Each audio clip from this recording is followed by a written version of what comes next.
Netflix hilean 29 euro bakarrik ordainduta. Eta gainera, tablet hau ere prezioaren barruan. Osoa Infinity, erabateko kalitatea eta aurrezpen infinitua. Neskak badakigu nola egin. Lasaietako gela zelaira. Gaur bai. Aurrelariekin jokatu behar dugu, bale? Ixo, hemen nerea gaitza. Blokeatuta segi. Venga, aurrera! Eman egurra! Euskara, bihotzetik Espainietara. Flipatxo! Kakingarria! Irakurri duzu? Ordu esan. Hau bai bifa du. Aragia, literal. Ze ona. Irizpidea duzulako, giroan zabiltzalako, berria, zuk badakizulako. Hemen dago gure lurra, eta hemen dago gure jendea, hemen gure ondarea ere.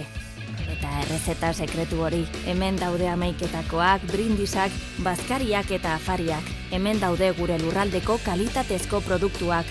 Hemen dago Nafarroa, Reino Gourmet, Nafar kalitatea.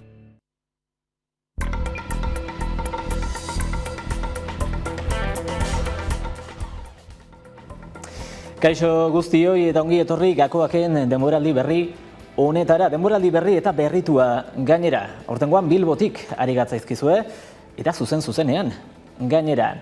Gaurko bat gai landuko ditugu lehen saio honetan. Hasteko gaur jakin dugun albistea, ITPen Rolls-Roycek bere zatia saldu eta Bain Capital funts estatubatuarrak erosi duela. Horri buruz jarduteko gurekin izango dugu Jon Ayala, elako delegatua, ITPko enpresa batzordean.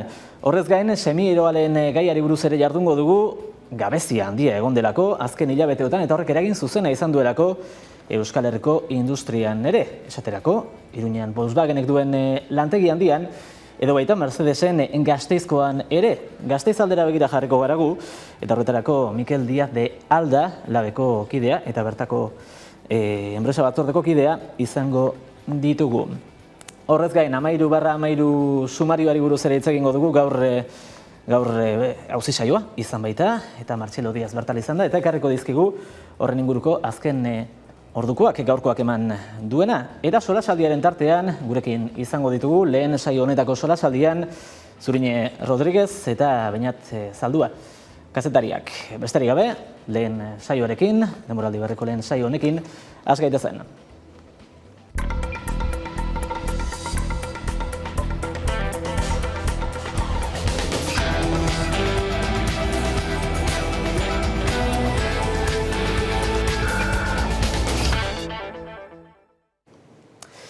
Eta lehentxeago aipatu dizugun moduan, ITPren kasuari buruz hizketan ekingo diogu gaurko saio honi, denboraldiko lehenengo saio honi. Horretarako gurekin dugu, pantailaren bestaldean, Jon Ayala, elako delegatua ITPen. Arratsaldeon, Jon. Apa, arratsaldeon. Tira, gaur jakin dugu dagoeneko baieztatuta, Rolls-Roycek bere partea saldu, eta Bain Capital funts estatubatuarrak erosiko duela, bera izango dela, enpresaren gehiena izango duena, 80% gora izango du. Langile gisa ez dakit ze balorazio egiten duzuen honena, zuen etorkizunean ze eragin izan dezakeela espero edo uste duzuen? Bueno, hasieratik gu nahi genuena da salmenta hori ja egitea. Ze daramagu ez dakiz zenbat 6 hilabete edo 7 hilabete itxaroten ea nork erosten zuen ITP. Eta orain, bueno, egin behar duguna da, bihar goizean daukagu batzar bat zuzendarietxarekin, eta hor bertan espero dugu esatea nola gaitituko den salmenta hori, eta nolako neurriak edo nolako gauzak egongo diren horren artean. Ze, bueno, guk dakiguna da egunkarietan eta telebistan ateratzen dena. Gaur jakin da baita, aldez aurretik ere, bolo-bolo zebilen arren Jaurlaritzak ere, negoziaketak dituela enpresarekin, berak ere, parte bat bere gain hartzeko, baldintza gisa jarrita hori bai, enpresaren egoitza bera, Euskal Autonomia Erkidegoa mantentzea, eta baita Euskal Autonomia Erkidegoko lanpostu horiek mantentzea ere. Horrek nolabaiteko segurtasun bat eman beharko luke, hasiera batean behintzat etorkizunera begira. Bai, noski baietz. Guk nahi genuena da hori Euskal Jaurlaritza benetan sartzea salmenta horretan eta saltze eta batez ere hemen Euskal Herrian gelditzeko lantegi guztiak eta lanpostu guztiak. Bueno, hor daukagu beste arazo bat, oraindik daukagu 80 langile kanpoan, ordaintzen euneko ordaintzen, baina oraindik daukagu kanpoan lantegira sartzerakoan edo ez dakit zer egingo dugun. Baina beno, horretari buruz Eusko Jaurlaritza ez du esaten ezer, baina behintzat honetari buruz egoteko lantegia Euskal Herrian, bai, badirudi Eusko Jaurlaritza dago pres hori behintzat egiteko. Aipatu duzu lentxeago bihar duzuela bilera zuzendaritzarekin. Oraindik behintzat ez ditzute zer aipatu ere egin, kaleratutako lankide horien egoerari buruz zer gerta daitekeen, aldez aurretik zerbait esan dizuete, egoera zertan den? Ez dute esaten ezer, horregatik guk ela sindikatutik eskatu genuen batzar bat eukitzea eta behintzat hitz egiteko eta mahai gainean ipintzeko zelako neurriak eukiko duten lantegietan. Ederki, orduan biharko bilera horretan ea izaten duzuen, zer gertatuko denaren berri edo behintzat xehetasun gehiago eta kontatuko dugu, hemen dakizuen heinean. Behintzat, Mikel Aiala, eskerrik asko, gaur gurekin izateagatik, ITB-ko kasuaren berri gurera... Pizkatxo bat, gauza gehiago, bebai, gaur epaitegitan jakindu azkenengo ertea, daukagun orain azkenengo ertea, esan dute arrazorik gabe geratu dela. Orduan, langile o tailerrean dauden langile guztiak erte hori amaitu behar dute bihar epaiketa horrela esan duelako. Beraz, sikera albiste hon batekin amaituko dugu beraz gaurkoa, biharko bileratik ere albiste honak irteten diren. Ikusiko dugu, jarraituko dugu hori gertutik. Esan dako, Mikel Aiala, eskerrik asko. Gaur gurekin izateagatik. Eskerrik asko zuri, agur. Eta orain jarraian, elkarrezketari egingo diogu tartea, eta horretarako gurekin izango dugu Salva González Santiago, Stop Desahucios Arabako kidea.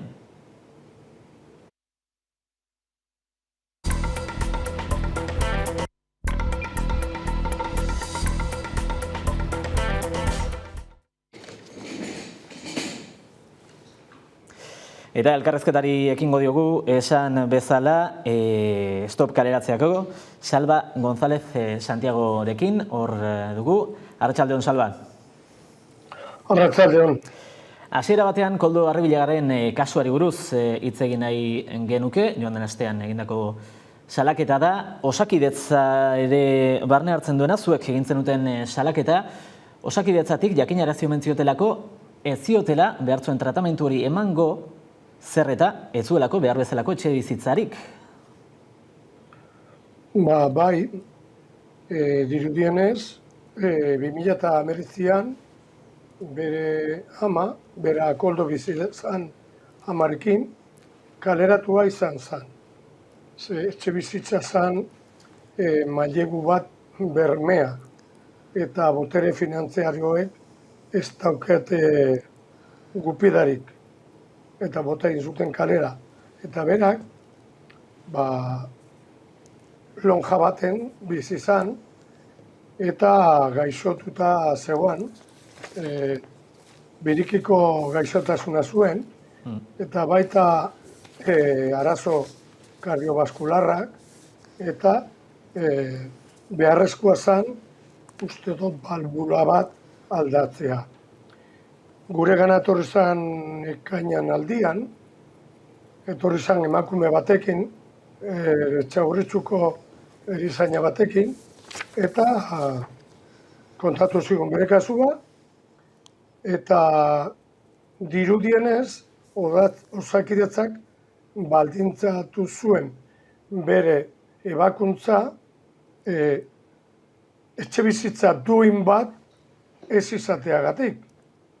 Orduan guk lagundu genion, joan ginen berarekin zerbitzu sozialetara, eta hor hasi ziren tramite batzuk, apartamento tutelatua emateko, baina dirudienez,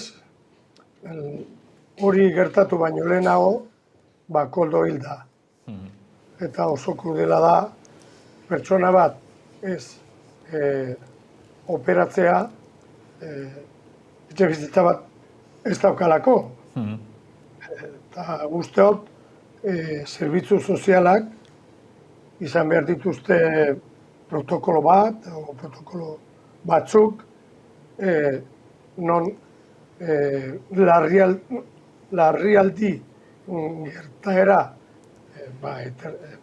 joaten danean, bentsat, azkar egiteko gauzak bestela, gerta daiteke koldorekin gertatu zana. Salaketa egin duzuenetik, ez dakit erantzun ofizialik jaso duzuen Osakidetzaren aldetik, edo Osasun Sailaren aldetik, edo norbaitek zerbait esan dizuen estamentu ofizialen batetik? Salaketaz, ze salaketa esaten dut? Publikoki salatu zenutenetik bere kasua, ez dakit inolako erantzunik jaso duzuen Osakidetzatik, edo Osasun Sailetik, edo alegia nolabait ere gezurtatuaz edo, zuek hasiera batean emandako informazio hori? Ez, ofizialki, inor ez digu ezer esan.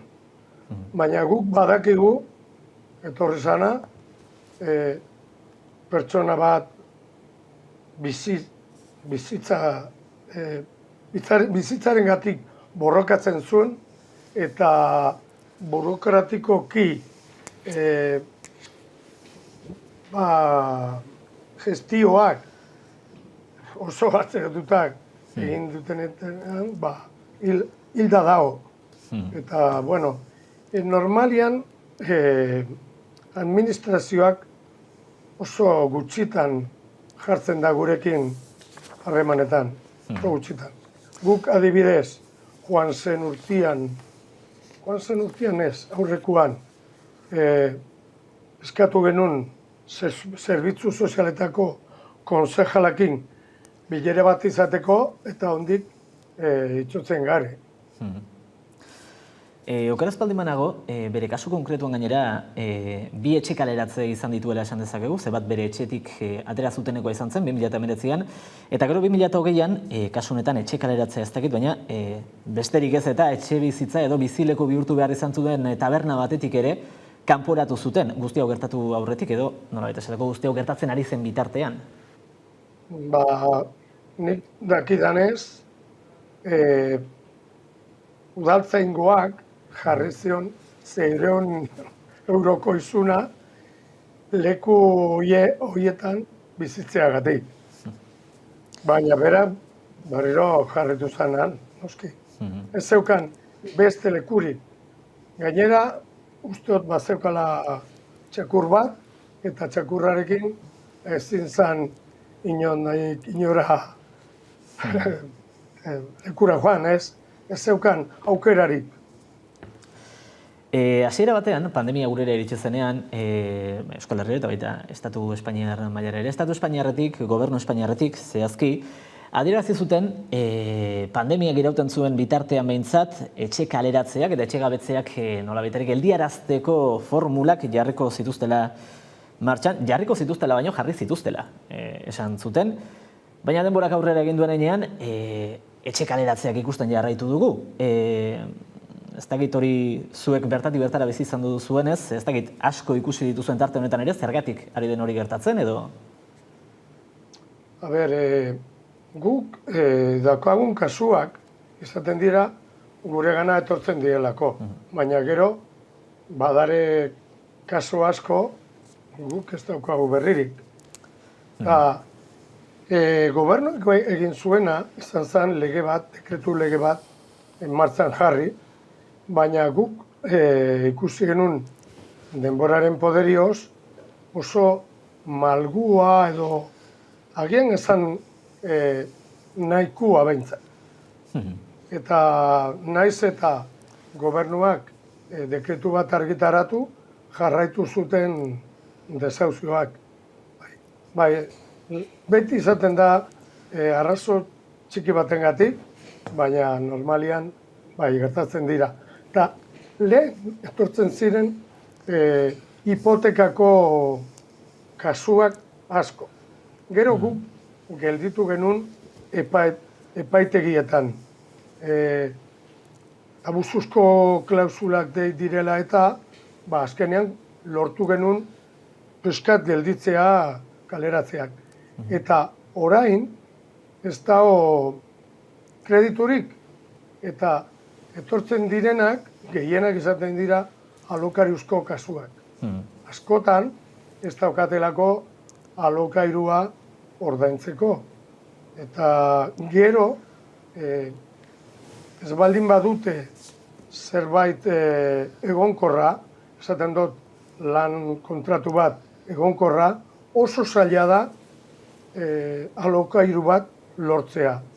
Eta gainera askot izaten dira pertsonak RGI kobratzen dutenak, eta igual, 700 euro edo 800 eurorekin ezin dute alokairu pribatu bat lortu. Ze edozein alokairuak ja balio du 800 eta gehiago euroko zera. Alokairuen prezioari buruz ere hitz egiten jardun genezake luze eta zabal askotako ematen duen gaia da. Baina aipatu duzun kasuetako bat, demagun RGIa besterik kobratzen ez duen jendearen abezalako kasu bat. Nabaritu duzu orain pandemian ERTEen garai honetan, jende asko ekonomikoki lehen baino okerrago behintzat badagoen honetan, ikusi duzue lehen baino gehiago bai, orain joaten direla zuen gana, edo orokorrean behintzat halako kasu gehiago badaudela pandemia iritsi aurretik baino? Ba, ez. Esan behar dut ezetz, ze lehen esan dudan bezala, askotan ez diela gure gana etortzen. Askotan lotxatuta daudelako, jendiak batzutan zenditzen da erruduna eta lotxatua izaten da eta ez dira gure gana etorri. Eta horregatik guk nabaritu dugu, azkenengo boladan, alokariuzko kasuak gehitu egin direla. Baina ez pandemiaren gatik, ERTEren gatik, baizik eta izaten da esklusio bat estrukturala dela, eta familia asko da pobrezian gertatzen da askotan, etxe bizitza baten, bizi dira bizpahiru familia, eta bata bestearekin ez daukala ezer ikusirik. Eta gainera, ordaintzen dituzte, logela batengatik, sukaldea erabiltzeko eskubidarekin, 400 euro eta horoko kantitateak. Alegia, gutxi gora ere esan dezakegu, orain arte tradizionalki ikasleen pisuei ezartzen zitzaien alokairu eredua, orain langile klaseko familiei aplikatzen ari zaiela. Bai, hala da. Lehen izaten ziren ikasleak, eta orain gertatzen dena da askotan familiek badaukatela alokariuzko kontratu bat, ez? Eta kontratua epe bat daukala. Orduan batzutan bukatzen denean, igual jabeak alokairua igo nahi du. Eta familiak baia lepotik bizi dira eta orduan ezin dutela gehi ordaindu. Eta geratzen diela kontraturik gabe. Orduan bilatzen dutela ahal dutena. Eta aldutena izaten da, askotan, logela bat. Eta logela batean, sartzen dira, bikoteak gehi seme alabak. Egoera ez da xamurra inondik ere beraz, jende askota askorentzat, oraindik. Ere, Basalba González Santiago, eskerrik asko, Stop Kaleratzea Karabako kidea, eskerrik asko. Gaurkoan gurekin izateagatik eta hurren arte. Bale, eskerrik asko zuei. Eta orain jarraian ikusleok publizitateri tarte txiki bat egingo digu. Gigandean ezin dut. Imagigatzen? Zatoz Euskaltelera osoa Infinityrekin. Gigarik gabe etzarela geratuko jakitearen lasaitasuna. 2 mugikor linea giga mugagabeekin. 500 megako internet wifi mesekin. Telebista eta Netflix, hilean 29 euro bakarrik ordainduta. Gigaragarria da. Barkatu, alde zarra? Bai, giga ezkerrera, gero giga eskubira, gero gigatu berriz eta bertan. Giga, eta bertan zaude. Zatoz Euskaltelera osoa Infinityrekin. Gigarik gabe etzarela geratuko jakitearen lasaitasuna. 2 mugikor linea giga mugagabeekin. 500 megako internet wifi mesekin. Telebista eta Netflix, hilean 29 euro bakarrik ordainduta. Gigatu zaitez nitaz. Giga eskerrera. Gigandean ezin dut. Imagigatzen? Zatoz Euskaltelera osoa Infinityrekin. Gigarik gabe etzarela geratuko jakitearen lasaitasuna. 2 mugikor linea giga mugagabeekin. 500 megako internet wifi mesekin. Telebista eta Netflix, hilean 29 euro bakarrik ordainduta. Gigaragarria da.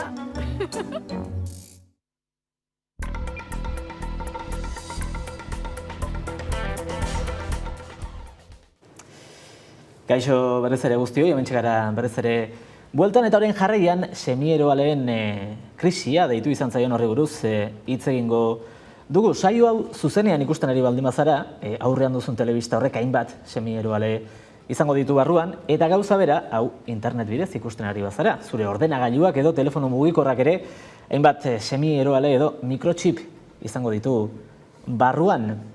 Azken hilabeteotan askotan entzun dugun gaia da, semieroaleen eskasiarena aldez aurretik zetorren joera bat izan arren, pandemiak are gehiago zaildu du egoera eta gerian utzi du semieroale hauek hainbat eta hainbat sektoretan duten garrantzia. Gurean esaterako, produkzioa eten egin behar izan dute, hainbat unetan, Mercedesek Gasteizen eta Volkswagenek Iruñean dituzten lantegietan adibidez. Horrez gain, azken hamarkadetan, Asia bihurtu da mundu mailan semieroaleen produkzioaren potentziarik garrantzitsuena. Datuak alderatzen hasita, 1980ean Europan eta Estatu Batuetan ekoizten zen munduko semieroaleen 81%. Gaur egun mundu mailako produkzioaren 18% besterik ez da ekoizten Europan. Zehazki semieroaleen 9% ez besterik ez Europan, alegia 18% hori Europan eta Estatu Batuetan produzitzen dena da. Aldiz epe berean semieroaleen industriarik ez izatetik alegia munduko produkzioaren 64% kontrolatzera pasa dira Taiwan, Txina kontinentala eta Hego Korea. Eta horrek noski sekulako dependentzia eragindu alor horretan Europar Batasunari dagokionean. Azken hilabeteotako eskasiaren aurrean Europar Batasunak dagoeneko iragarri du produkzioa Europan bertan bultzatzeko neurriak hartuko dituela, baina epe luzerako plana da. Bruselaren helburua 2030erako mundu mailako semieroaleen industriaren 20% batasunean kokatzea da, alegia egungo kuota bikoiztea hamarkada amaitzerako. Kontua da ordea antzeko planak iragarri dituztela dagoeneko Ameriketako Estatu Batuek, Hego Koreak eta baita Txinak ere. Ez da erraiza izango produkzioa bultzatzea, antza denez bereziki zaila baita halako lantegiak martxan jartzea. Adituen arabera eta zifra handia da gero, 10.000 eta 20.000 milioi euro artean behar dira halako fabrika bat martxan jartzeko. Eta erakuntza lanak hasten diren unetik produkzioa martxan jarri arte, 18 hilabete igaro daitezke gainera halako lantegi bat martxan mantentzea. Askoz garestiagoa izango litzateke enpresentzat Europar Batasunean, Asiako lurralde gehienetan edo Estatu Batuetan izango litzatekena baino. Egoera zaila da beraz, inondik ere, baina azken hilabeteotako gabezia honek argi utzi du semieroalek gure ekonomian duten garrantzia ez erabiltzen ditugun gailu ia denek, hasieran aipatu dugun moduan, barruan bat dutelako bakarrik, Volkswagen edo Mercedeseko kasuek argi uzten duten moduan, industrian, gure herriko industrian, sekulako eragina izan dezaketelako.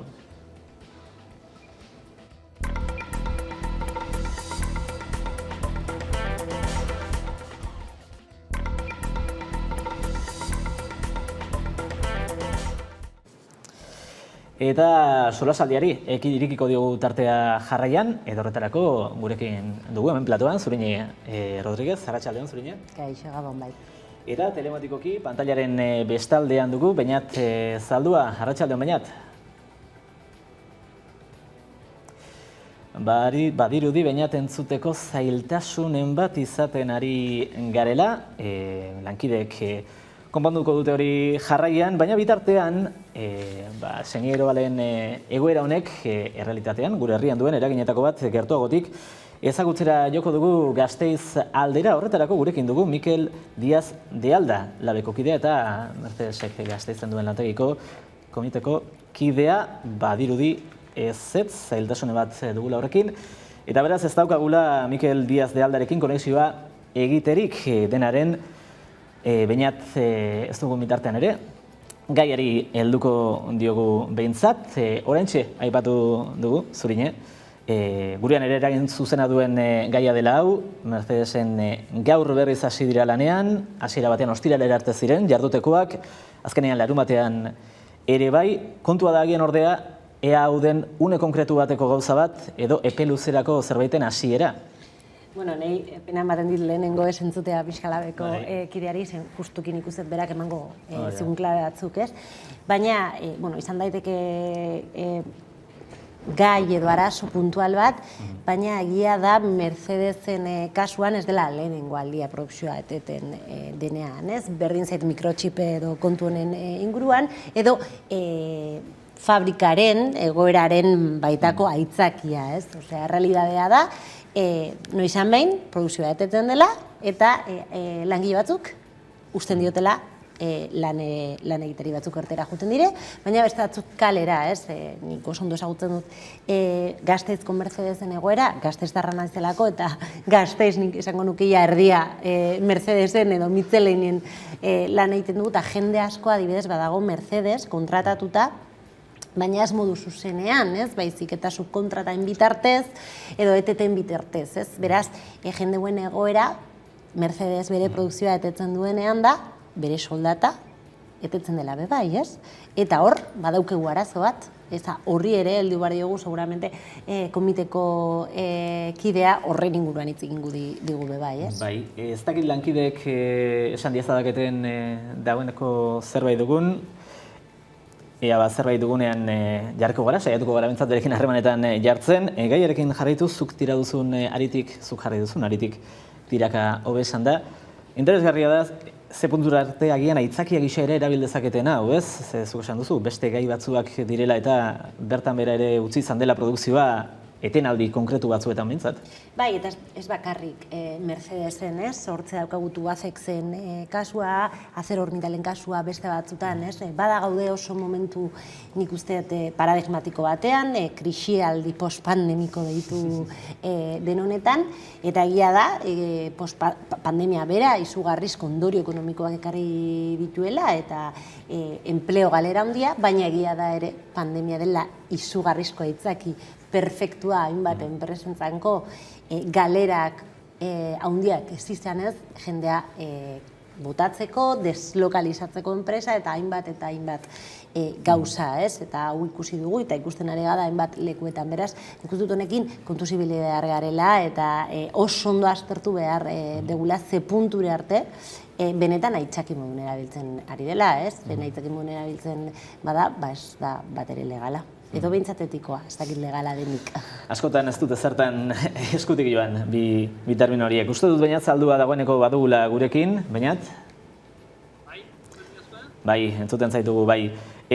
Horrentxe genioena, ea ze puntura arte aitzakia gisa ere erabili ezote duen zuzendaritzak eroaleen gai hau, Mercedesen kasuan behin eta berriz gelditu delako produkzioa, naiz eta orain behintzat azkenean badirudien berriz hasiko direla, aste betez behintzat, larun batera arte behintzat.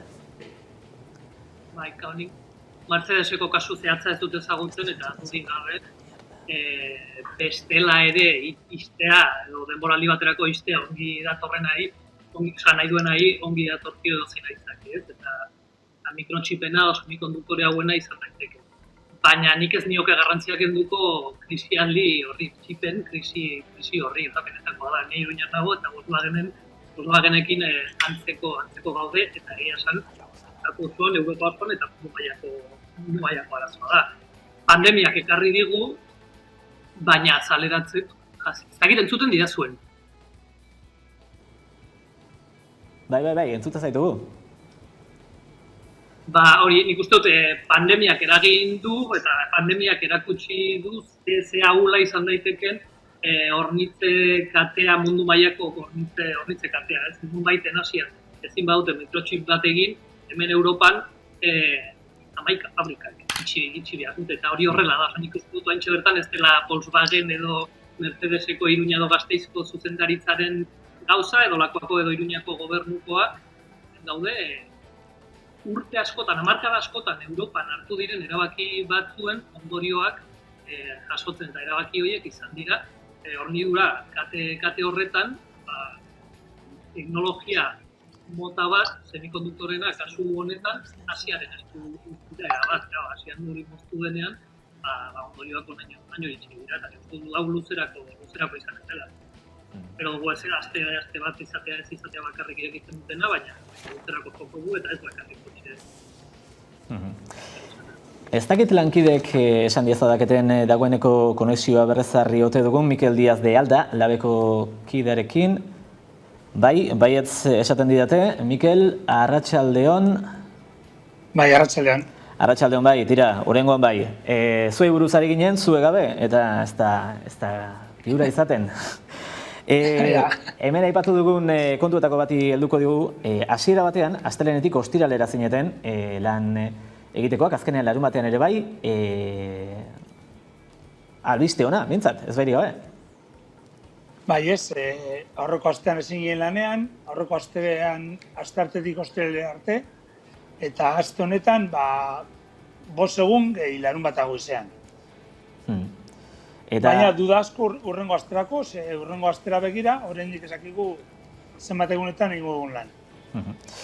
4 aste iraunduen egoera batetik bueltan zatozte, hau ere aipatu dugu.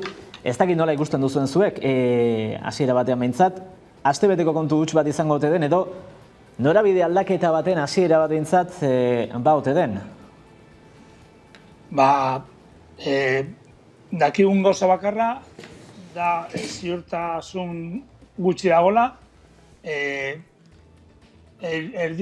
erdieroalen egoera komplikatua dela, eta epe luzera begira ez dagoela ezin dela esan zenbat egunetan egingo dugun lan, eta zenbat ez. Hori ez, azkenean txipen falta handia delago. Zer gertatzen den edo nondik edoan kontua zentzu horretan. Arazoa beraz, une bateko ez da izan, aspalditik dator. Hemen irten den gaietako bada, ea ze puntura arte ez ote den enpresa hau ere, aitzaki egisa erabiltzen ari produzioa gelditzeko, ze ez da Mercedesen lantegian produzioa gelditzen den lehenengo aldia. Hori da, guk uste dugu enpresak ez digula egi osoa esaten, berriak ematen dizkigulako beti berandu eta ziurtasun askorekin, ziurtasun asko gabe, orduan ez dakigu ze puntura arte den txipen falta bakarrik o beste zozer egon daiteken. Enpresa argia ez dalako, ez? Enpresak ez duela agian egia oso esaten, ez dakizutela, behintzat, ze puntura arte esaten duen edo ez duen egia oso hori? Hori da, ez? Ikusten da mundu mailan erdieroaleak falta direla, superatzen du Mercedesen faltako direla, baina adibidez ez da logikoa 3 asteko porrak eta gero, astebete lan egin, eta beste 3 aste lan egin gabe egon. Horrek ematen digu ze pentsatzea, ez? Ikusiko dugu, bertutik jarraituko dugu, beti egin dugun moduan, zer gertatzen den, eta astebete honen ondorenak zer ematen dion, eta kontatuko diguzue, zeuek ere bertatik. Mikel Díaz de Alda, eskerrik asko, gaur gurekin izateagatik. Bale, eskerrik asko zuei. Tira, berak esan duenetik tiraka, bainat, agian zuri emango dizut hitza lehenik eta behin, aipatu digu, enpresak ez duela agian egia osoa esaten. Baina ez dut, hemendik ez dut entzun Mikelek esaten zuena. Ezak ez eskolaria baina labur biltzen bai azue, zehazki zer esan duen horri buruz, errazago izan ez dituzte komentatzea. Bai, hori izan da, galdetu diodanean, aitzakia gisa ze puntura arte erabiltzen ote den, ez ote den erabiltzen, lehen adierazten ere ginen, edo esaten ere ginen kontu hori, eta berak itazit esan digu, ez dakiela, enpresak ez duela agian egia osoa esaten.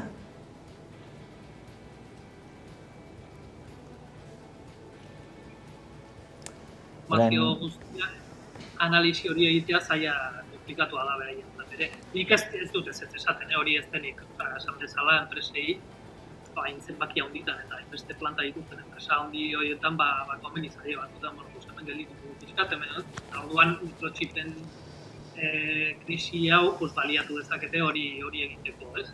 Baina esan bezala ez dakit orgeatuko nintzen kasu honetan. Ikuste dut mikrotxipen krisi honek erakusten digula planta edo fabrika zehatz baten egoeraz gain, pixkatarago erakusten digula gaur egungo globalizazio kapitalistaren sistema horren ahulgune importanteenetako batzuk, ez? Agian nik hortintotako gehiago analizia, baina zaten dut, ez dudalako ere Mercedeseko kasua zehazki ezagutzen. Bainat, aipatzen zigun, kasu honetan, nazioarte mailako kontu baten edo gai baten emaitza dela, Gasteizen gertatzen ari den hau, eta bertako analizirik agian aratago joan da nazioarte mailan ere begiratu behar dela, baina ahaztu gabe, lehen esan duguna, aurrekariak ere badaudela Gasteizko kasu konkretuan, ez? Bai, nazioartera begira, ezkekau, ematen ari den prozesua ez da bakarrikan. Dagoen arazoa da, ari digutela saltzen askotan, oso gai edo oso arazo lokalizatu batean, baina modu geopolitiko batean ere ulertu behar ditugu ematen ari diren kontuak. Neri hemen asko harritzen nagoena, egia da, ez dela harritzekoa, zen behin baino gehiagotan gertatzen da, baina lehenon elkarrizketatu zuen ITTP-ko langilearek, beak ezaten zunez, gaur prensaren bitartez enteratu gea ITTP-ren salmentaz, eta Mikelek esaten zuen, ez dakigu ze puntura arte enpresa egia esaten duen, ez? Eta nahi harritzen hau bakit gertatzen dela, baina zein agentzia gutxi ematen dion enpresak langile batzordei edo langile berei, ez? Eta horiek ere erakusten diguzten olako errespetua duen bere staff deitzen diogun hortara, eta niri sospetzatzera eramaten nago, ez? Igual ingenua naiz, eta pentsatu dezaket langileak zaindu behar direla, egia da multilateral batetaz hitz egiten agari geha, eta hemen etekin ekonomikoak dira batez ere edo nagusiki importatzen dituenak, baina niri gustatuko litzaidake hemen dauen errealitate humanoari heltzea, ez? Eta egia da, eta nik oso gertu bizitzen dut Mercedesen kasuan, familiar badakadalako, bertan lan egiten, eta oso ondo ikusten dut, produkzioa etetzen denean, zer gertatzen da etxeetan. Zenolako arazoak, ez? Beste egun batean lagun batek, Mercedeseko auzo ondoan taberna batean lan egiten duen lagun batek esaten zian, ez? Nola nabaritzen da Mercedes eten dagoela, zenbat jendea etortzen dago saltzea, ez?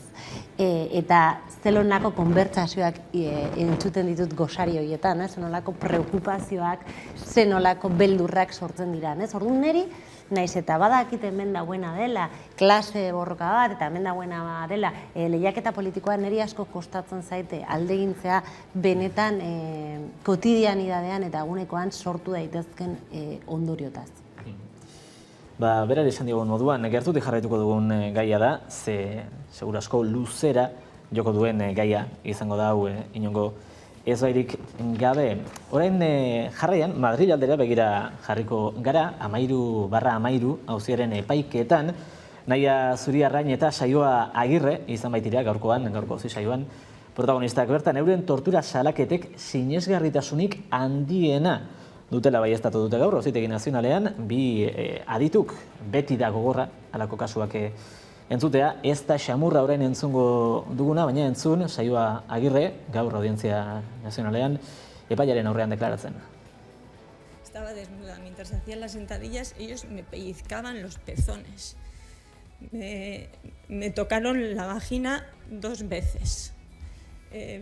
Yo hacía flexiones y me metían el humo de su cigarrillo dentro de mi bolsa y yo no podía respirar. Y en esos momentos me hacían preguntas. Horren ondoren gehitu du gainera espatzien eurek nahi zuten hori erantzuten, lurrera botatzen zutela edo paretaren aurka botatzen zutela, eta lurrera botatzen zutenetan eurak gainean jartzen zitzaizkiola gainera, bera biluzi zegoela, arnasa hartu ezin da geratzen zen arte, beti esan den munduan, latza den egoera torturarena. Gurean, gaurko auzi saio honi buruz hitz egiteko, Martxelo Diaz dugu, pantailaren bestaldean. Arratsaldeon, Martxelo.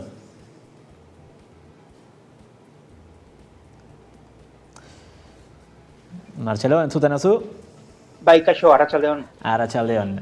Aipatzen ari ginen orentxe entzun dugu Saioa Agirreren adierazpenaren zati bat, gaurko auzi saioan protagonistak biak izan dira, Nahia Zurriaren eta Saioa Agirre.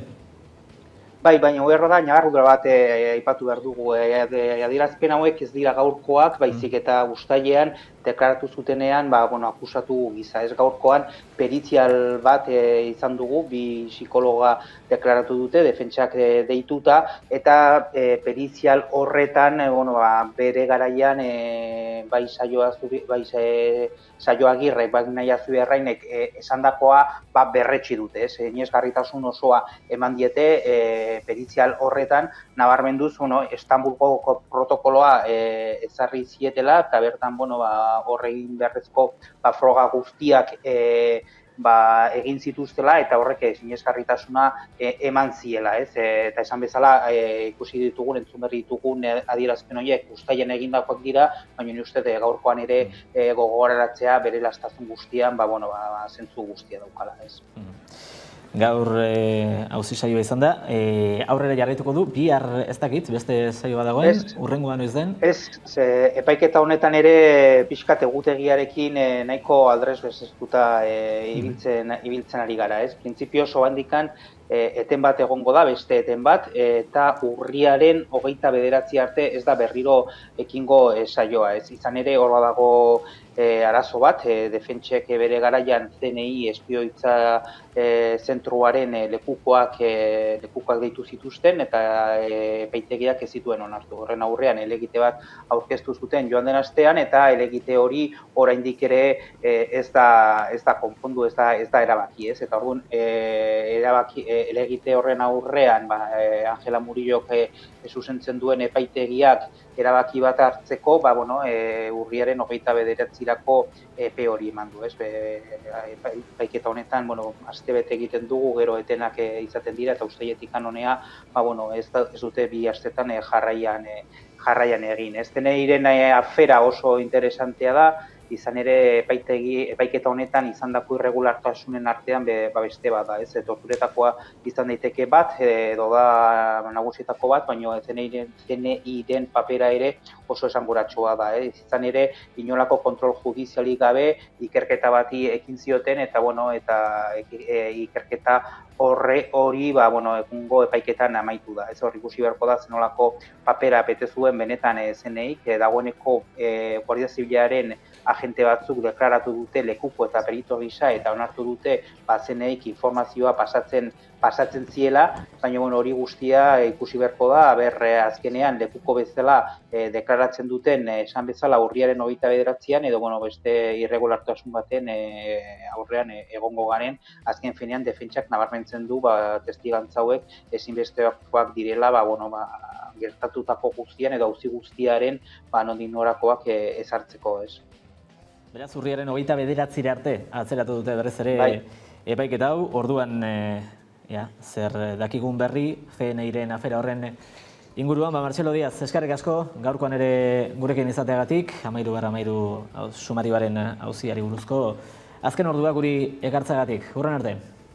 Hurren arte, ondo izan, gero arte. Tira, berriz bertan bera gelditu dela dirudien epaiketa, urriaren 29-ra arte, dena den esandakoa Naia Zuriaren eta Saio Agirreren korte horiek, lehentxeago entzun dugu Saioarena, Zurine, benetan adierazpen gogorrak jakinagatik ere entzutean, ahotsez errealitate bihurtzen denean, ze gogorra den hori entzutea? Bai, gogorra da entzutea eta gogorra da jakitea praktika normalizatu bat izan dela Euskal Herrian. Nik uste bi gauza horiek gogorra direla, ez? Ni entzuten nuen eta esaten nuen, wow, batetik esaten nuen, zein gogorra hau, testimonio hau ematea, leku honetan, zen iruditzen oso ausarta, baina liberean entzuten nuen eta momentu batean deskonektatzen nuen eta esaten nuen, betiko kontu. Eta hori bizike gogorra da esatea ere, ez? Alegia, jakitea hori ez dela excepzionalidade bat, ez? Eta hori gogorra da. Egia da gaur bi perito esan dutela oso sinesgarriak direla, ni mugimendu feministatik dator eta feministok askotan ezaten dugu, ez? Gauza bat da egi judiziala, gauza bat da epai batean demostratzen dena, eta beste bat da egia, ez? Eta askotan guk esaten dugunean nik sinesten dizut esaldi hori, horren atzean dagoena da justuki hori ez degulan zalantzan ipintzen, ez? Eta nik uste torturarekin Euskal Herriko gizarteko parte bat argiak ala existitu duela, baina gizartearen beste parte bat ukatzen du tortura existitu dela, ez? Eta bakea eraiki nahi badugu, elkarbizitzen eraiki behar nahi badugu, nik uste dut honekin oso argi izan behar garela, ez? Tortura existitu da, errealidade bada, eta gauza bat da, juizio batean gertatzen dena, baina egia da, eta egi hori ezin dugu kuestionatu, ez? Eta horrela ere, erreparatzeko prozesu bat egin da, ez? Tortura egin dago. Eta hori errealidade bada. Baina tortura hori landu behar da kolektiboki, landu behar da sozialki, errekonozimendua merezi dute, memoria merezi dute, eta horretan nik uste dut oraindik gauzak gaizki egiten ari dela. Bai Euskal Herri mailan eta bai nazioarte mailan. Bainat? Latza da entzutea eta antzeko gauza bat esan dago. Latzagoa da pentsatzea, errekorrido eskasa aukiko duen horrelako deklarazio batek, zenbatetan entzun ditugun, eta zenbatetan ikusi dugun uste dut pixkanaka egiten dela eta egin bat euskal gizartean egin dela, baina ala ere, ze gutxi ikusten duen Euskal Herritik kanpo Euskal Herrian bertan, sektore jakin dut. Gaur bertan, Barcelonan, Marlaskaren bigarrengoak, esan du bialaietanako dela, demokraziaren simbolo. Zeloi, urte askotan, frankismoan zehar, eta transizioan, eta 35 pasata ere, lehenengo urtetan gehien bat, hoi tortura leku. Hori, ez da zergetan hori, hori, hain lasai esan, horrek ematen dugu neurria, ze urrun egon daitezken, horrelako beharrezkoa den, nik aipatzen zuen, aitortza horretan, lehen bardela, lehenengo pauso, gero reparazio bati begira. Zorionez Euskal Herrian uste dut operatuago gaudela zentzu horretan, baina asko falta dela ere pentsatzen du. Aipatzen genuen Euskal Herri mailan Euskal gizartean badagoela, baina egoera hori edo ezberdintasun hori gizartearen parte batek aitortzearena Estatu Espainiar mailan are handiagoa dela, ez? Naiz eta duela ez horren beste gobernuaren alde batetik nolabaiteko aitortza bat edo izan zen. Bai, baina imaginatzen oraindikan, ez? Espainiako parte importante batea kostatzen zaio esatea frankismoan isugarrizko giza vulnerazioak egon ziren, nolatan esango dute eta aitortuko dute lasaitasunez justuki orain dela 10 urte Euskal Herrian edo 5 urte edo delakoak torturatzen zala. Orain dino, nik uste dut bere ADN-aren baitan, bere falta demokratikoaren baitan dagoen errealidade bat da, ez? Egia da, hortze badagoela, tarte bat bai errekonozitu egin dula, ez? Errekonozitzeko pausuak ematen ari dana, orain dino, eske tortura gauza oso bestia da, ez? Eta, baita dutenak oso ondo azaldu dute, beraz, netzako ez da nahikoa errekonozimendua, ez da, errekonozimendua egon behar da, baina egon behar dira berme batzuk, ez, nik ez naiz hartuko barkamenaren eztabaidan, zen badakit hori judeo-kristianismoarekin zerikusi handia duen gauza bat da, ez? Baina biktimak aitortza benezi dute, ez? Eta askok lan egin dugu, ez, gatazka armatuko eta gatazka eremuko honekin, eta batzutan esaten da, bueno, barkamena, bueno, aitortza, astu, ez? Eta ondo dakigu, ez, hasten duen gizarte bat ezin duela sanatu. Eta errepikatzeko arriskua sortzen dela bez. Orduan nik uste honen inguruan asko dagoela jokoan, demokrazia bera dago jokoan, nik badakite hau esatea eta Espainiaren inguruan ez egitean batzutan oksimoron bat dela, baina nik ez dut esperantza galtzen, nik uste lanketa handi bat egin behar dela. Bai, modu individual eta psikosozialean, zen batzutan ni badaukat sentsazioa, marko politikoan gabiltzala, baina tortura paidatu duen jendea izen da bizenak ditu, eta ere lanketa psikosozial bat egin behar da, jakin behar dugu torturaren lanketa hori denborak behar duela, eta bermekin egin behar dute, behar duten denbora eta ganoraz eta egoera duintasunez egin behar duten lanketa psikosozial hori, eta hor ere badago erronka, trauma kolektiboa eta trauma individuala biziki handia da. Ahanztura aipatzen zenuen, baina eta agian hortik tiraka jarraitzeko, ahanzturaren exigentzia hori, ahaztu hori, alde batetik datorrenean oso modu selektiboan, ez? Ahaztu gauza batzuk bai bakarrik? Bai, nik ez dela enbeste, ahaztu dela txikat azpiteztu, ez da esaten ahaztu. Ez gabe ez da existitzen. Aurreko astean ikusi, Udaberri planaren aurkezpenean, pixkan nola jokatzen zentu honetan. Planak berak etari eta etaren unibersoa, deitzen duela, entrekominatua haiena, zarrita ez nola esekitzen zaion, behin eta berriz, dagoeneko, edo behintzat pauso bat emanda daukan, aitortza hori, egindako minaren aitortza. Hori esiktu da, eta gainera, uniberso horren eragile desberdinek egin izan dute. Ez dakit nahikoa den, seguruena lanketa asko sakonago bat beharko litzateke, baina eske, bide horretan jarraitzeko zuk ezin diozu etengabe gauza bera eskatu, pausua eman duenari, eta beste aldetik, zerrez eskatu, ez zuk naukazuk esate dute kasu honetan lakuak, zuk enkargatuta dago txosten bat daukazu 2000 eta piko torturaturekin, eta hor daukazu takoi batean.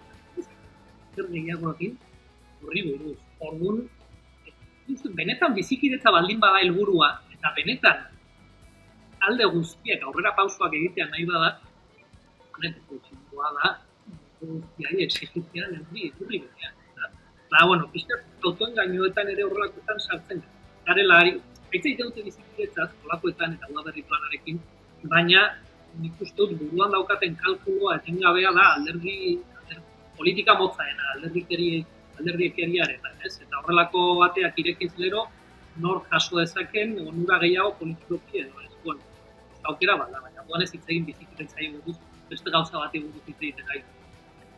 Bizikidetzai bat duzuzuk eta Jaurlaritzaren txostenak ere bai, tortura kasuak onartzen dituen hori. Horrekin lotuta eta lehen esan duzunaren aritik agian zurine, tortura pelatu duen jende horrek egin behar duen lanketan aitortzak duen pisua eta erakundeek hor duten garrantzia ere bai, ez? Ze zentzu honetan, Jaurlaritza berazaren txostenak onartu arren, oraindik bide horretan asko dago egiteko.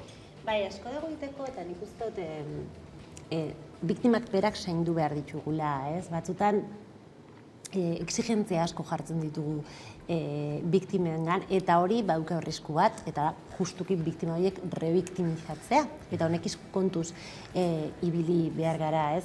Ni gaur entzuten dituen testigantza horiek biziki ausartak iruditu zaizkit, baina ere uste dut batzutan ez dugula eskatu behar. Alegia, netzako xinplea da, norbait torturatuta izan dela salatzen badu, salatu hitza esaten dudanean ez dut bakarrikan salaketa judiziala hitz egiten, baizik eta salaketa hitzezko salaketa, nerekin nahikoa da, ez? Eta ni baukat sentsazio batzutan eskatzen diogula ezaugarrietan sartzea, deskribapenean sartzea, eta netzako hori importantea da, biktima ala behar badu. Ez? Eta ez diogula sinesgarritasuna horri emon behar, ez? Sinesgarritasuna da bakarrikan esatea, ez? Horregatik feminismotik askotan esan dugu, ez? Nik sinesten dizut nahikoa da, ez? Estatu Batuetatik esaten zuten mitu horren baitan, ez? Eta hau asko zaindu behar dugu, ez? Zinop badago arrisku bat, eta rebiktimizazioa egiten duna da biktimari agentzak kentzea, eta biktimak dire sujetu politikoak. Eta hori ez dugu ahaztua, ere? Biktima izan behar da kategoria politiko bat, kategoria estruktural bat, erakusten diguna biktima bat badago da norbait impunidade batean giza eskubideak vulneratu diotelako, baina biktima da politikoa eta jentea eta bere gain kapasa dana gauzak itxeko, ez? Eta hau ni honekin oso astuna naiz, baina uste dut bereziki importantea dela, ez? Aurrera egiteko gizarte mun, eta modu individualean bakoitzak ere aurrera egiteko. Ez dugu jende ausarta behar, ez? Behar dugu jende libre, ez? Eta hori da izugarrizko erronka. Eta nola, ez? Eta seguro nire tertuliak ideak horren inguruare egingo dula, ez? Erantzukizun politikoak, bertu, erantzukizun politikoak. Alegia, norbait torturatu da, beste norbait torturatu diolako. Eta torturatu duen horrek norbaiten ordena jaso du. Hau ez da osmosisko prozesu bat. Hemen erantzukizunak dare, ez? Eta, galdera da, nork. Eta erantzun hori behar dugu. Torturaturik ez dagoela, torturatzailerik gabe, eta torturatzailerik ere ez dela egoten, ez badio inork agitzen. Behintzat. Bai, gatazkot gehiago esateko. Nondik etorriko den, nik uste dut justiziaren bidetik ez da, nik uste dut zentratu behar garela gizarte mailan egin alditugun gauzetan, ez? Beste alde hori azken hau aipatzen zutena hartu gabe jakina, baina egin bat gizarte mailan egin daitezken aitortza horietan, alde batetik dago, torturatuak izan diren guztien elkartasun hori, entzute hori, azaldu nahi dutenean, jakina hori traumatiko guztia bezala, eramateko amaika modu daude, eta bati balio dionak ez dio beste bati balio. Arretarekin jarraitu eta lagundu zente horietan, izan bezala. Tortura izatela hemen, tatuaren estrategia bat gehiago, eta armatu baten barruan, non vulneratu diren giza eskubide asko, baina alde guztietan, baina eskepetik bukatzen dugu honetan. Nire burua oso astuntza daukat, baina bukatzen dugu el relato delakoan edo gauza hauetan. Nik uste gizarte bezala egin dezakegun aurrera pauso handiena dela politiko eta plural horiek eraikitzea denon artean, ez du balio esatea eskubideen urraketak alde bakarrik gertatu diren. Nik uste horretan gizarte mailan behintzat, alde instituzionalean eta alderdiko egin eta baino askoz ere aurreratuago daudela zorion.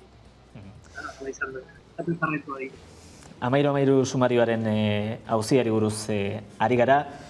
Hilabeteak dituelako agian, dagoeneko ez digu agian horrenbesteko harridura sortzen, baina hasiera batean eta ondoan oraindik ere beste garai batekoa dirudien zerbaiten aurrean gaudela dirudi, funtsean behintzat.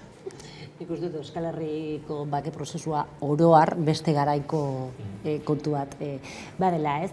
Zaila da ulertzea eta nazioarte mailako edozein eragilei azaltzen diozunean, zaila da ulertzea nolatan, ez? Talde armatu bat disolbitzen denean, bake prozesu bat hasten denean naiz eta bake prozesu hori modu formalean ez abiatu, orain dino horrelakoak gertatzen diren. Nik asadu dioan jende guztiari nazioarte mailan eta adituak direna honetan ezin dute ulertu, ez? Ez badago talde armaturik? Ez dago talde armaturik. Ez dago besterik, ez zaila da azaltzea, ez? Eta, normalizatu ditugu, ez? Nik gogoratzen dute behin eta bukatu zuenean, oraindik aitziloketak segitzen zuten, eta hau ez da bat ere ohikoa, ez? Edozein gatazka armatutan, gatazka askoz, Euskal Herrikoak baino askoz bortitza goenean, ez? Bake prozesua albidetzeko, bake prozesua defendatzeko, errepresioa eten behar da. Batetik errepresioa eten behar da, eta bestetik biktimak zaindu eta tratatu behar dira. Eta hirugarrenik atzean dagoen gatazka politikori heldu behar zaio. Ni dauken sentsazioa Euskal Herrian, eske 3 puntu hauek direla manualekoak, ez, bake prozesuko manualekoak, hau ez dut nik esaten, hauek adituak esaten dute, ez? Edozein gatazka armatutan, bake mailetan egon diren adituak. Eta Euskal Herrian horietako 3 ez dira ez da bat ere aplikatu, ez? Orain egia da, bizikidetza plan bat dakagula mahai gainean, badirudi, ikusi behar dugu, ez? Memoriaren inguruko ahalegin bat egiteko intentzioa dakagula. Orduan bake prozesutan dauden 4 ari importantenetik, bakar bati heltzen ari zaio, eta esango nuke, ez dakitzen modura, gaur bertan, seguramente segitu duzue Twitterren egondan polemika Gasteizko memorialan inguruan, ez? Osea, eraiki da izugarrizko memorial bat, netzako oso ideiona dana, ez? Euskal Herrian behar dugu memorial bat, non Euskal gatazkaren inguruan hitz egiten dana, eta Euskal Herria erdia falta da bertan. Inkluso esango nuke, dauden subjektu hegemoniko horien baitan, batzuk ere zikiera ez daudela. Osea, imaginazatzu ez olako memoria eragaitzen ari garen. Eta hau, ondorioak izango ditu. Ni beti esaten dut, ez? Ni honetan ja sentitzen naiz oso zaharra, eta batzutan dut sentsazioa bueno, beste garai izango banitzen zela.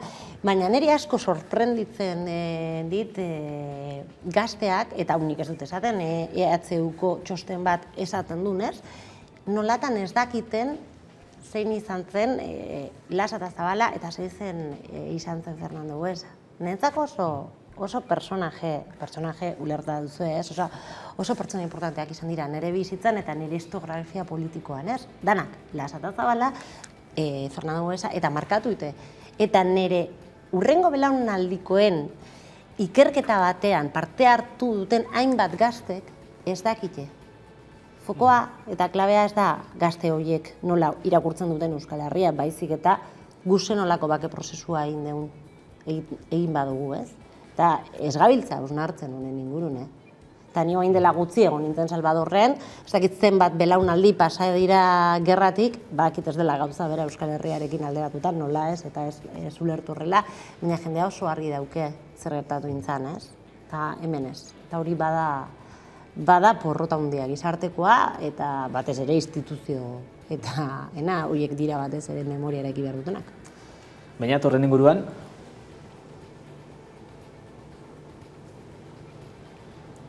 Bainat, horren inguruan? Bai, hemen nago. Ez oso bertsolari hona. Esatu bat dut lezkit, ez dut ikusten duguna dira ondori, modelikoa eta ez den, eta aurrekaririk ez daukan bake prozesu baten, alde bakarreko bake prozesu baten ondorio latzak esanen dute direla hau. Ez bada negoziazio horik egon, zaila da alde batek. Dut oso. Bainat? Bai. Bai, ondo entzuten zaitugu. Vale. Esaten nun, ikuspunti bi alde daudela, batetik estatuak kultibuen beste gabe mendeku gozea eta gehien bat mendeku almena alekia, daukazu bake akordio bat kumplitzeko, eskuak libreago ikusi alditu.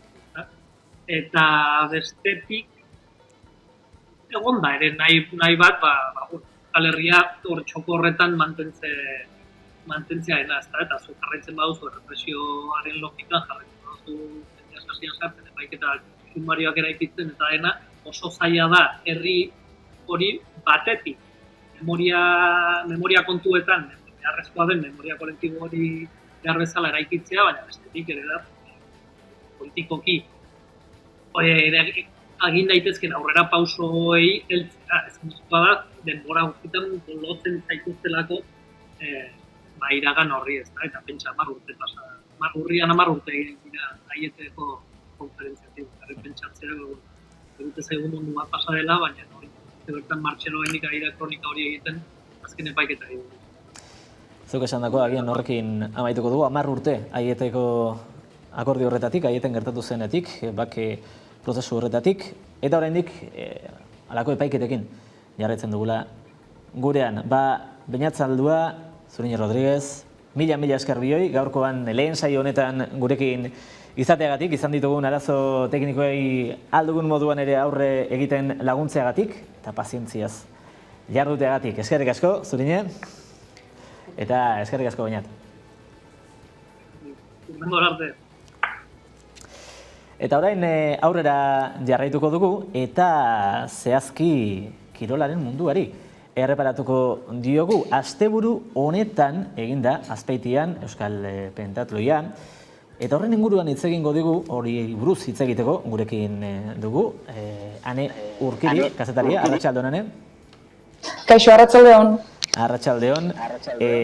Asteburu honetan izan dela esan dugu, dena den azpimarratzeko kontua emakumeena izango litzake agian, ez? Lehenik eta behin?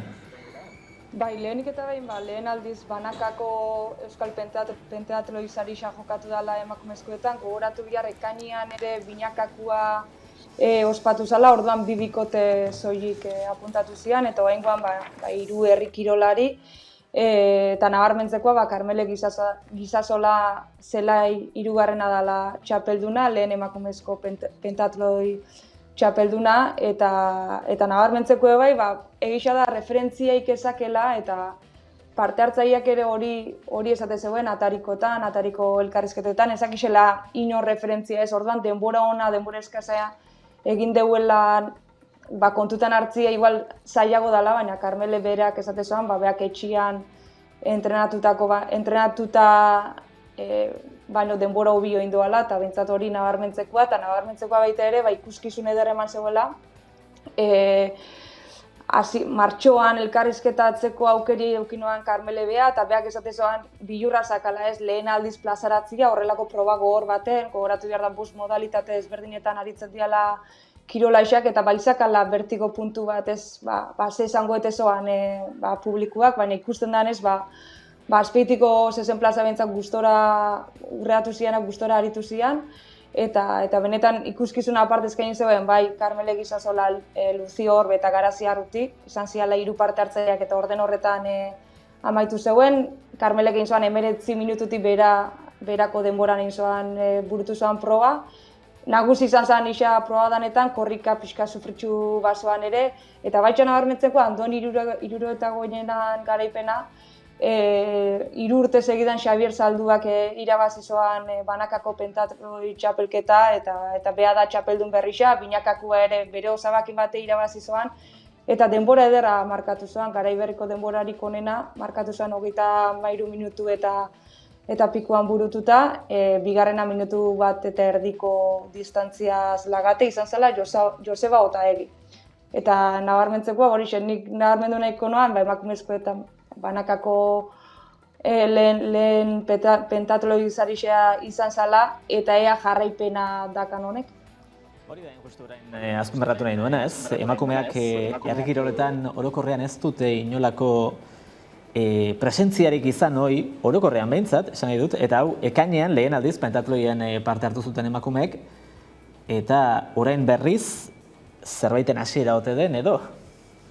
Bai, askotan jun izan dira emakumezkoak exhibizio ikuskizuna egitea, ez? Txapelketa bat antolatzia zaila izatezan, emakume gitxi dozelako aktibuan, o beste arrazoi batzuntxio ezin deuelako plazaratu beste arrazoi baten txio, o zaila zen txapelketa batzuk etxi exhibiziotan da bai aritu dira, batez ere harri jasotzen Karmele Gizasola, o ingude txapelketak ere izan dira, baina gisa pentatloi batek suposatzen doana antolatzia bai izala zaila, eta inkluso igual 2021 garren urte arte esana planteatu. Karmelek esatezoan martxoko elkarrizketa bat entxo nabit, hasi zala pixkat, behak zakan grinakin, beste emakumia iezan, abar animatuko zian, binaka apuntatzia errezu ikusten dugu, azkenian indarrak ere geixo banatzen dialako, eta banaka azkenian zeukein bizu da zeuk kalkulatu bizu zeure indarrak, eta holaxa hasi zen, eta bate jarraipen eukitzeko hasieria garrantzitsu izaten da. Urte baten bi egin baldin baria, bat binaka eta bestia banaka, honek jarraipena dakan eta gainontzeko emakumeak ere animatzen dian.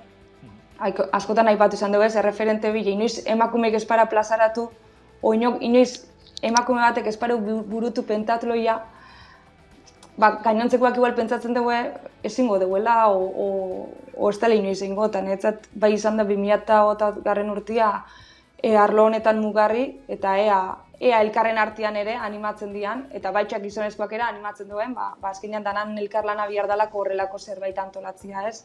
Eta ekainan Tolosak erakutsi zuen posible zala, eta Azpitxixako zezen plazak ere aforua ja hunditxuta ere, erakutsi dugu, disfruta oso ala. Ederki Ane Urkiri, eskerrik asko, gaurkoan gurekin izateatik, ea benetan zerbaiten hasiera den, eta hemendik horrela gehiagotan ere halakoen berri emateko aukera dugun. Eskerrik asko. Hori da, placer bat, horren arte. Eta onaino gaurko gakoaken lehenengo saio hau. Esan bezala hasieran aipatu dugun moduan, Bilboko estudiotik zuzenean egiten dugun lehenengo saio hau. Gu bihar itzuliko gara, gaur bezala, iluntzeko 9:04 gutxitan, hemen Hamaika Telebistan. Eta bitartean informazioa beti bezala, une oro zuen eskura izango duzue, hamaika.eus webgunean. Bihar arte eta ondo izan.